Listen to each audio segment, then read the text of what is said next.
Hello everyone! Happy New Year! So welcome back to my channel. I'm Tbsp and today we're going to get ready for another holiday which is upcoming, which is the Valentine's Day. So in preparation for those who will be selling goods or baked goods this coming February, this is a very good product. So we're going to bake today red velvet with cream cheese frosting. Okay? For the ingredients, we're going to need 1 cup of butter or margarine, 410 grams of white sugar or 2 cups of white sugar, 4 eggs, 1 cup sour cream or 1 cup cream plus 1 tablespoon of vinegar, 1/2 cup buttermilk or 1/2 cup milk plus 1 tablespoon of vinegar, 3 tablespoons of red food color, 2 teaspoons of vanilla, and we're going to also need for the dry ingredients 320 grams or 2.5 cups of all-purpose flour, 2 tablespoons of cocoa powder. I'm using here Bensdorp DSR cocoa powder, or you can use any cocoa powder that you like, 1 teaspoon baking soda, and 1/2 teaspoon salt. So before I start mixing, I'm going to first, since I need sour cream and I don't have available sour cream here, I'm going to add 1 tablespoon of vinegar to my all-purpose cream. So I don't need to put this in a cup because this one pack already contains 1 cup of all-purpose cream. So I'm going to add 1 tablespoon of vinegar. Don't worry, you won't be able to taste the vinegar. When you add your vinegar, it's going to thicken like this. Okay? So the same with our milk. Since I need buttermilk for this, you can use any evaporated milk or fresh milk, but I prefer using full cream milk. So I need 1/2 cup or 120 ml. Okay? And then to this, I'm going to add also another tablespoon of vinegar. You can use 1/2 tablespoon, but I prefer using 1 tablespoon.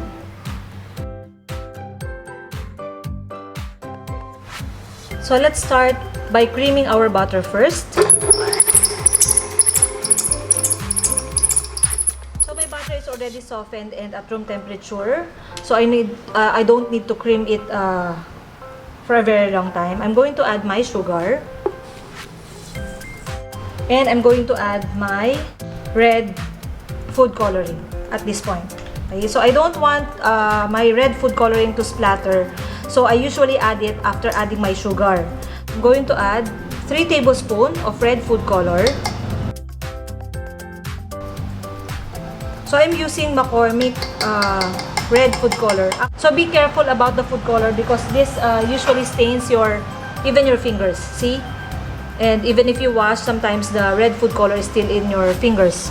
So be careful about the tools and your clothes about splatters of this red food color. Okay?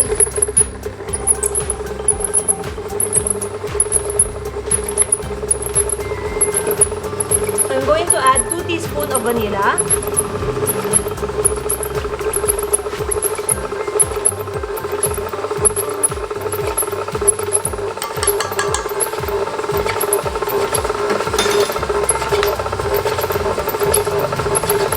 Okay. And then I'm going to add my eggs. Again, for creaming method, don't forget to add your eggs one at a time. So if you notice, if you add your food color, it's not too messy, okay? Because the sugar absorbs the food color right away.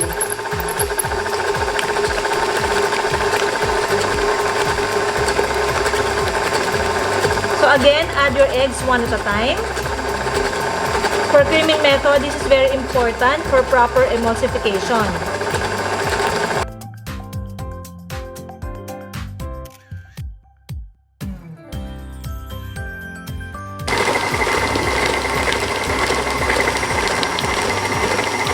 So while this is mixing, I'm going to add and combine together all my dry ingredients. Okay, so the cocoa powder, the salt, and the baking soda. And make sure to mix your dry ingredients together. Okay. You can see here the color of our red velvet. So the red food color from McCormick is really beautiful. So I like using it. And it has no bitter aftertaste. So add our dry ingredients. And I'm going to add our buttermilk and our sour cream. So this recipe is enough for 2 9-inch round baking pan.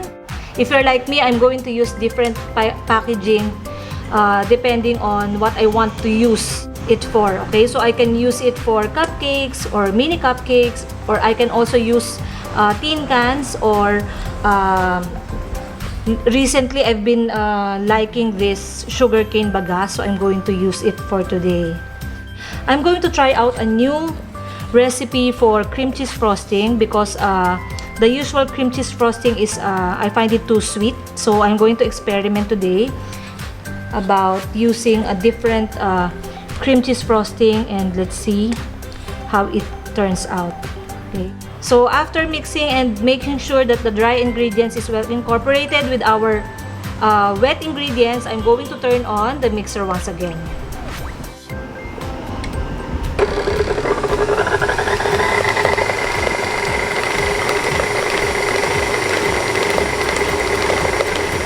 So I'm going to pour it into pans that I have prepared. So let me give you one tip. If you're like me who likes writing down recipes on notebooks, but usually when you're baking and when you're washing your hands, sometimes ingredients drop on your recipe. So one good tip is for you to put it in a Ziploc bag. Okay? So it makes it less messy, and you get to preserve your notebook of your precious recipes that you are writing down as keepsakes, especially if you want to pass it down to your daughter. Okay, so this is one very good tip. So we're going to again put or use different baking pans for this. So it depends on you on the baking time. So again, as usual, I'm going to write down the different baking times that I'm going to use here.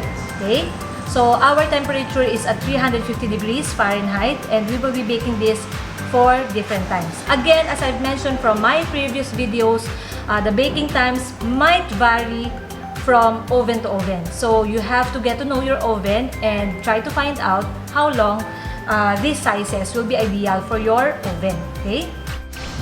So these are several ways wherein you can do it. You can also use regular cupcake pans for this one. Okay? Using again my small ice cream scoop, scoop your mixture like this one. Just one scoop for each 3/4 ounce mini cupcake. For my round 6 by 2, okay, 6 inches in diameter and 2 inches in height, I'm going to use, I think, 350 grams of this mixture. So make sure you tap it so that the air bubbles will be gone. And for this sugarcane bagas, I'm going to put around maybe 250 grams. So even if without the ice cream scooper, you will be able to be guided if you are planning on using these packaging materials. Okay? So again, here are the time and the temperature. Again, I'm using 350 degrees Fahrenheit, but you can adjust your oven from 320 to 350 depending on the size of oven and depending on the type of oven. Okay, so here are the time and the temperature that I followed. So see how beautiful they are. They are so cute. Okay, so again, test for doneness. So make sure that your fingers do not leave their indentation once you press it. Okay, so everything is well cooked. Okay, so now we're going to do our packaging. Okay, so if you're going to use a box, make sure that you already place your cupcakes inside your box before you do your frosting. Okay, I find it easier because moving your cupcake with frosting on it and transferring it in boxes will be hard for you. Sometimes the frosting gets ruined. So, I like to put it in boxes before I put in my frosting. Okay? So, also make sure that when you put your frosting, that your cakes or your cupcakes are already completely cooled down. Okay? The size of the box is very important because you need to allocate it in such a way that it will not move even when you are moving the box. Okay? So, my box, the box that I'm using is always this size. Okay? I'm already familiar with this. I'm using here 5 by 6 and 3/4 by 1.5. Or if you're using something with frosting, you can also use a 2-inch in height. Okay? So we're going to do the frosting. In transferring the frosting, you have to make a collar. Okay? First with your piping bag, you form your hand into a C and you hold it like that. Okay? When you put your icing,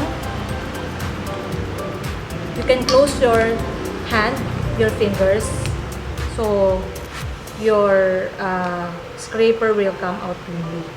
So after that, close your piping bag. So unfold your collar, and then using your thumb and your pointing finger, okay, and then twist. Okay, and these 3 fingers will be the one to put pressure on your piping bag. From the center,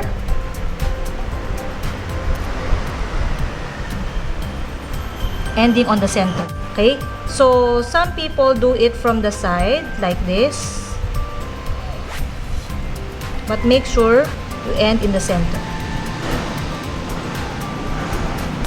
So you can do it whatever way you're comfortable with.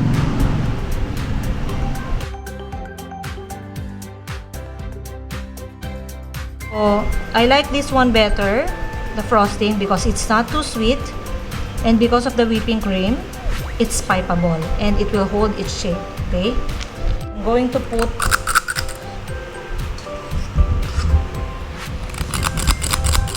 2 scoops of this one.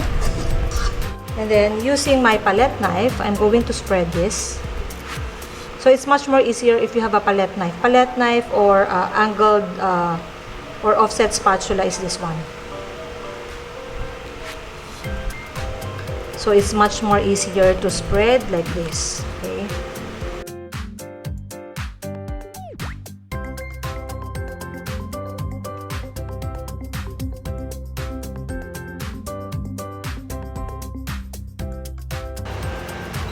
Try to smoothen it as smooth as possible.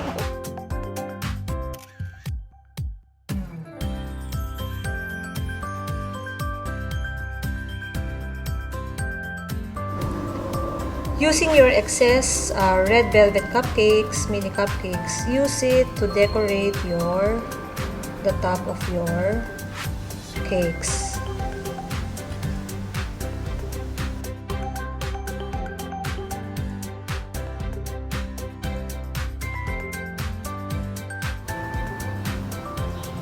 So here are our finished products, mini red velvet cupcakes in boxes, or you can also create red velvet cakes like this one. I hope you enjoy our feature for today. That's good for Valentine's Day, red velvet cupcakes. Thank you for watching.